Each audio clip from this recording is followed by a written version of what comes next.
a este conversatorio Diabetes al Día con nuestros especialistas. Muchísimas gracias por estar aquí acompañándonos en la sala Noemí Grauskin del Centro Cultural Padre Carlos Guillermo Plaza. Es para el Centro de Salud Santa Inés un inmenso placer hacer estas actividades.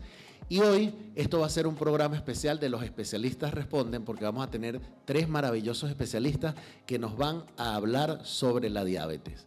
Vamos a comenzar hoy y vamos a darle un fuerte aplauso a la doctora Luz Silva, endocrinóloga del Centro de Salud Santa Inés, quien abre este capítulo de Los Especialistas Responden. Buenos días, yo soy la doctora Luz Silva, médico endocrinólogo del Centro de Salud Santa Inés.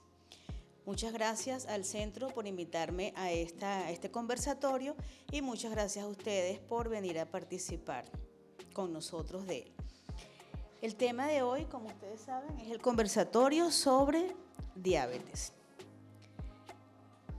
La diabetes mellitus tipo 2.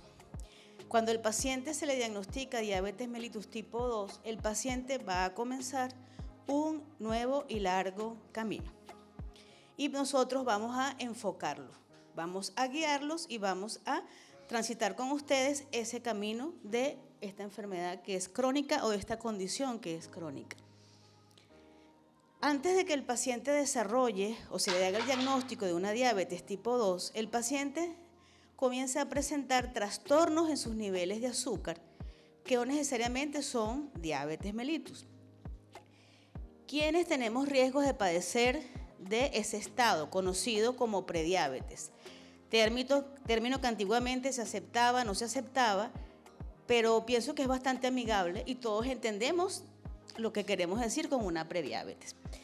Los pacientes que tienen riesgo de padecer de prediabetes son aquellos que tienen aumento de peso, edad mayor a los 45 años, que tengan un antecedente familiar, madre, padre, abuelos, hermanos, hijos con diabetes mellitus tipo 2, que son personas sedentarias, en el caso de las mujeres que hayan tenido diabetes durante un embarazo, diabetes gestacional, o aquellas personas que aquellas mujeres que hayan tenido un hijo que al nacer pese o haya pesado más de 4 kilos. Como ustedes pueden ver allí, hay factores que no podemos modificar, pero hay factores que sí podemos modificar. Y eso nos va a permitir a nosotros prevenir la aparición de diabetes o revertir los efectos de la prediabetes. ¿Qué es entonces la prediabetes o la condición de prediabetes? Es un nivel de azúcar elevado, pero no tan elevado, ¿verdad?, como para permitirnos hacer un diagnóstico de diabetes mellitus tipo 2. ¿Cómo sé yo que tengo prediabetes? ¿Qué siento o qué signos tengo? La mayoría no presenta ningún síntoma o ningún signo particular en el estado de prediabetes. 9 de cada 10 personas que sufren de prediabetes o que están en esa condición no lo saben. No lo saben. Por eso es que es importante que si usted tiene o algún familiar suyo tiene alguno de esos factores de riesgo, que sí los tienen, porque si aquí tenemos pacientes con diagnósticos de diabetes mellitus tipo 2, sus familiares directos tienen riesgo. Entonces es importante que se midan los niveles de azúcar en la sangre, porque puedes tener una prediabetes y no saberlo. Y si no lo sabes, ¿cómo lo corriges? Pero si es una prediabetes y no es una diabetes, ¿por qué me preocupo? La prediabetes, además de que aumenta el riesgo de diabetes, ella en sí misma lleva condiciones de salud alteradas, que nos pueden llevar a afectaciones cardiovasculares o accidentes cerebrovasculares. Entonces, tenemos en la mente que la prediabetes puede llevarnos a una diabetes tipo 2, pero lo que decida hacer el paciente con esta condición prediabética puede ser la diferencia hacia el camino que él vaya a transitar. Prediabetes significa que podemos prevenir la diabetes también. No solo que tenemos un riesgo, sino que tenemos una posibilidad de prevención. Disminuir el peso de un 5 a un 7% del peso que tenemos actualmente y realizar actividad física 150 minutos a la semana, que eso es como media hora, 5 días a la semana, disminuye el riesgo de diabetes de un 58% a un 71%, dependiendo de la edad del paciente. Es un valor, es un porcentaje de disminución de riesgo bastante significativo. Su decisión puede hacer la diferencia de evolucionar de prediabetes a diabetes tipo 2. Por eso es importante que si tiene factores de riesgo, se hagan mediciones de niveles de azúcar cada cierto tiempo en sus controles médicos. Yo diría que esa es la gran conclusión. Ahora bien, vamos a nuestro tema ya cuando el proceso se desarrolla, que es diabetes mellitus tipo 2. ¿Cuáles son los riesgos de tener diabetes tipo 2? ¿Solo la prediabetes? No. Tenemos otras condiciones como la etnia. Nosotros los hispanos y los negros tenemos mayor riesgo de tener diabetes tipo 2. Hasta un 50% más podemos tener por nuestra etnia. El síndrome de ovario poliquístico es una condición en la mujer que también puede aumentar el riesgo de diabetes tipo 2, y los pacientes fumadores aumentan el riesgo de diabetes entre un 30 y un 40%. Muy significativo también. Y en el laboratorio, ya que me voy a hacer el azúcar, ¿cómo veo yo esa evolución de ser normal a prediabetes a diabetes? El médico va a solicitar unos parámetros que son la hemoglobina glicosilada, el azúcar en ayuno y el azúcar después de glucosa. Y vean ustedes en la tabla cómo los valores se van elevando hasta que llegamos a los criterios diagnósticos de diabetes. Mayor de 126 en ayuno, el azúcar en sangre, y mayor de 200 después de glucosa o en cualquier momento del día. Entonces, la diabetes mellitus tipo 2, como ya les dije, es un largo camino, pero es un camino con muchos senderos para llegar al bienestar. ¿De acuerdo? ¿Y cuáles son esos senderos? El equipo de atención médica, un equipo interdisciplinario. Medicina general, es el contacto más frecuente, más directo del paciente, que va a ser el gran despistaje, el gran tamizaje, y va a decir, este paciente tiene riesgo. Medicina interna, endocrinología, especialidades que nos permiten un abordaje integral del paciente con esta condición. Nutrición, la especialidad que los lleva a ustedes de la mano y les ayuda a ese cambio de estilo de vida saludable. ¿De acuerdo? Y luego tenemos las especialidades como cardiología, nefrología, oftalmología, neurología, podología, dermatología, cirugía cardiovascular y otras, quizás enfoque aquí las más frecuentes, que los van a apoyar según cómo haya sido el camino y el sendero que están siguiendo para el manejo de su condición. Y todas estas especialidades con un aliado, que es el personal de enfermería, que está cercanito a ustedes muchas veces más que el médico. ¿Cuál es el otro camino, la otra senda hacia el bienestar? El alimentarse bien, que comienza con esa evaluación nutricional, esa guía del especialista de cómo comer, qué debo comer, las raciones, que es personalizado. Que ustedes se pueden meter en internet y buscar guías y nosotros podemos entregarle material, guías para el manejo, pero al final es personalizado. Porque no todos trabajamos en lo mismo, porque no todos tenemos el mismo peso, porque no todos tenemos la misma edad, porque no todos tenemos el mismo sexo, porque no todos estamos embarazados, porque miles de motivos por los cuales es personalizada. Pero vamos a hablar un poco de las generalidades acá. Planifique sus comidas. El diabético debe tener en mente cuáles son mis desayunos, cuáles son mis almuerzos, cuáles son mis cenas, cuáles son mis meriendas. Evitar salir corriendo y me comí lo que había, Aunque eso no estaba en mi plan nutricional, eso no debería pasar. Hay una herramienta muy útil que es el método del plato. Útil por lo sencilla, ¿no? Un plato de comida habitual, llano, de lo que usamos en casa, no de los platos de cenas especiales, otros que son un poco más pequeños. Ustedes imaginariamente van a dividir el plato por la mitad. La mitad del plato deben ser vegetales, un cuarto del plato debe ser su ración de proteína, carne, pollo, pescado, y el otro cuarto un carbohidrato, que puede ser un poco más refinado, harina, arroz, o puede ser una verdura, ¿de acuerdo? Más o menos es para que tengan una idea de qué proporciones debe comer el paciente diabético los diferentes grupos alimenticios. Planifique la compra de sus alimentos. Revise qué tengo, qué no tengo, esto me lo puedo comer así, esto me lo puedo comer de esta manera, pero me falta esto. Nunca ir a comprar, ni diabéticos ni no diabéticos, con hambre. No se debe hacer.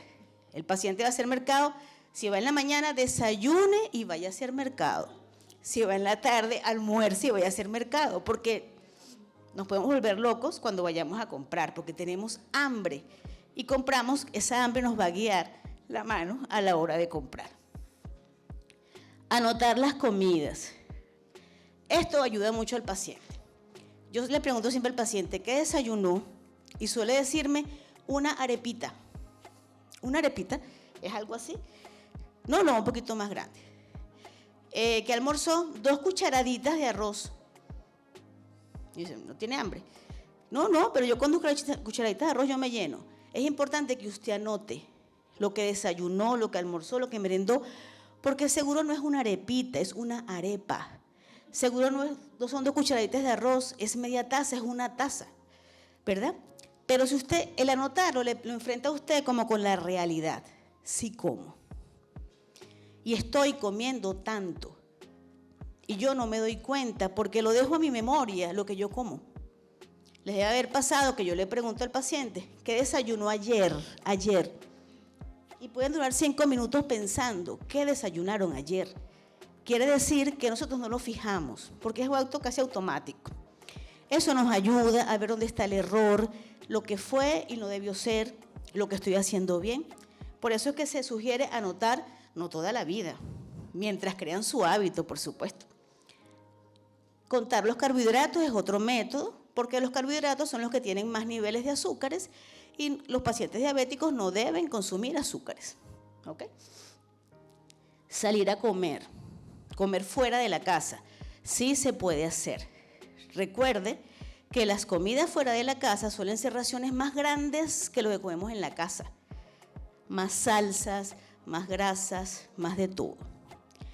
Si está en un restaurante o en cualquier sitio de comer en la calle, revise bien qué es lo que va a comer, qué opciones hay y con qué opciones de estas yo voy mejor.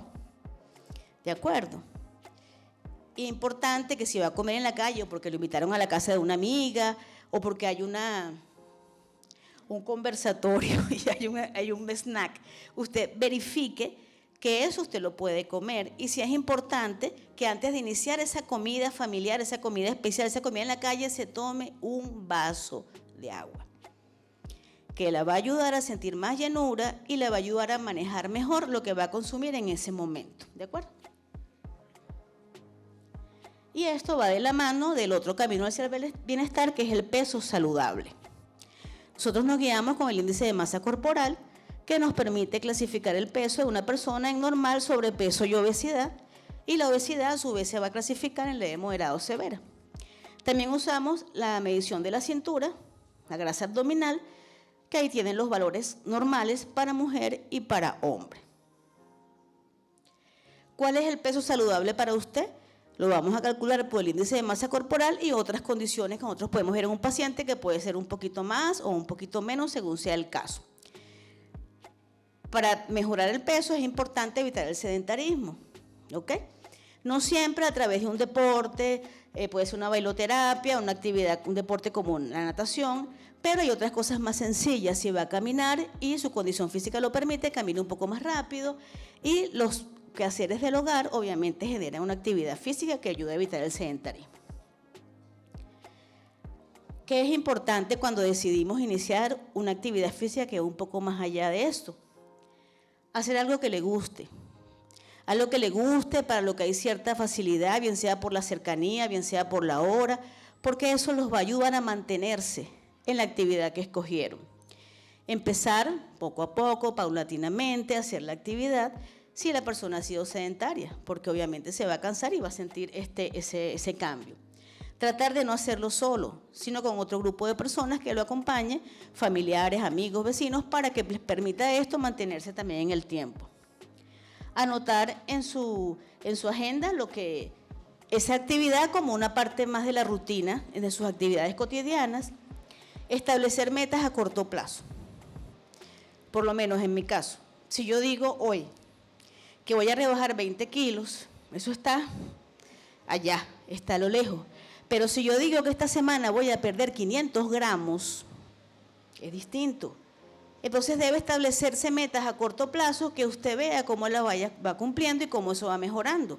Si no tiene que perder peso, yo camino 10 minutos, voy a caminar 15.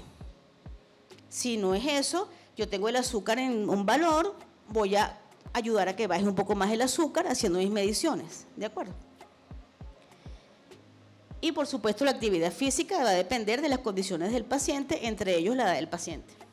Durante la actividad o cuando deciden iniciar esa actividad física para llevarlos a un peso saludable, es importante la evaluación médica, porque el médico puede encontrar ciertas condiciones que limite la actividad o que le diga cuál es la mejor actividad a realizar o en cuánto tiempo o de qué manera la debe hacer. La medición de glicemia o de azúcar en la sangre con equipos de glicemia capilar, si hay disponibilidad de ellos, antes y después de la actividad física tiene dos implicaciones. Una, que les va a permitir ver esa mejoría que ocurre antes y después de la actividad física, y otro que nos puede decir que el azúcar está baja y no debemos realizar actividad física en ese momento, al menos que se ingiera algún alimento o se verifique por qué el azúcar está baja, o por el contrario que el azúcar está alta y que no debemos hacer ejercicio en ese momento porque con esos niveles de azúcar no es recomendado hacerlo, que generalmente son glicemias por encima de 240 miligramos por decilitro. Los pies, es importante vigilarlos y cuidarlos durante la actividad física porque ellos van a recibir todo el impacto de ella, a menos que sea una natación. Deben usar medias de algodón y zapatos deportivos adecuados, así sea para caminar. Y al terminar la actividad física deben revisar sus pies, porque a veces el zapato pegó, rozó y puede haber lesión en el pie, es importantísimo hacerlo. Y mantenerse adecuadamente hidratado. En ese camino del control médico, de comer bien, de bajar de peso, de ejercicio, pues vamos a tener nuestras altas, nuestras bajas, nuestro me cansé, hay miles de situaciones. Pero si usted pudo iniciar una vez todo este proceso, ir avanzando, lo puede hacer 1000 veces más. Que no se desanime porque, bueno, la cosa no va perfectamente, porque sube, porque baja, porque me cansé, no. Podemos volver un poquito atrás y iniciar nuevamente. Quería darle estos tips porque a veces el paciente dice, pero yo estoy haciendo todo bien y el azúcar no acaba de bajar.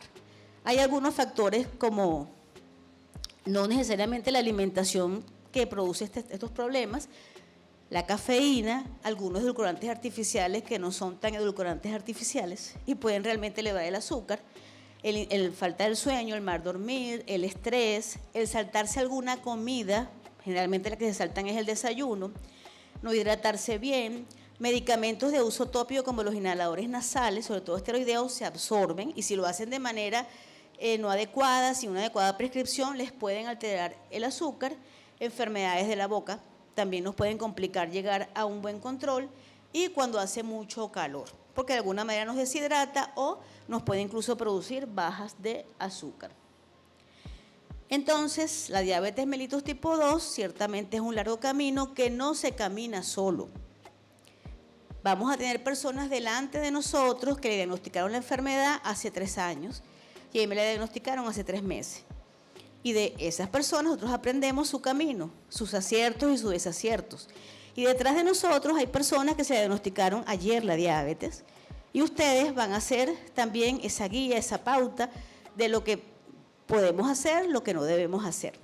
Y además de eso, habemos personas que vamos a estar caminando al lado del paciente diabético, que es todo el equipo de apoyo, que es la familia y los amigos que no solamente van a estar delante y detrás, sino al lado del paciente.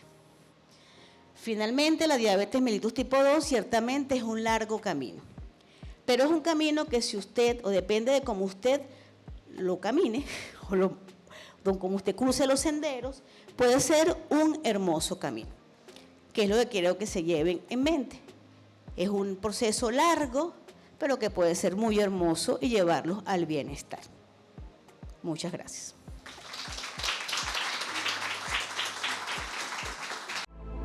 Estás viendo CSSI TV, la salud que puedes ver.